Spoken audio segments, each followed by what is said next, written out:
باشە دکتۆر ئێستای تەلارسازی لە کوردستان چۆن دەبینی؟ لەکوێ لە کوردستان؟ لە کوردستان ئێمە کەی تەلارسازی هی خۆمانیا هی خەڵک خۆمان نیمانە نیتمان ناوەڵە ئەی دکتۆر جار بەجددی ئەو هەموو بینە بەرز دەکرێ و تەمەشا دەکەی بەڵام بێگیانیەک لە ناویاندا هەیە خانم تو گێلێ بێ من ئینسانێکی ئەکادیمیم بەڵێ لە بیرمە چەند ساڵ پێش تقریبا وا کردی 25 ساڵ پێش هاتم کۆڕێکم لێرەدا وڵا زۆرتر لە 25 ساڵ 27 ساڵ پێش کۆڕێکم لێرەدا ئەو وەختە لەو قاعەیەک بوو دەربارەی تەلارسازی حتا مەلا شکر و مەلا جەمیل ڕۆژبەیانیشم لەگەڵا هات لە بەغداوە هیچی کوڕێکمان کرد یەکێ لە قوتابیەکان هەڵتان کوڕێکی گەنج بوو هاتووتی کوو معماریمان نییە ئەوە نییە قڵای هەولێر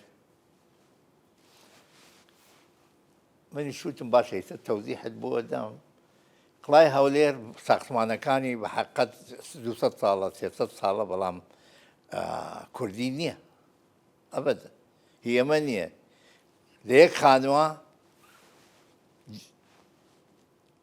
یەک خانووە فارسی تایە عوسمانی تایە ئیسلامی تایە دەرگاکەیش چییە سەقفەکەی چییە ئەمە هی ئەوە نییە کە هی منی کورد بێ ئێمە نیمانە معماریمان نییە وەکو بە ناوی معماری کوردی بەڵام من 15 ساڵ 17 ساڵ پێش ئەو بانگەوازەم کرد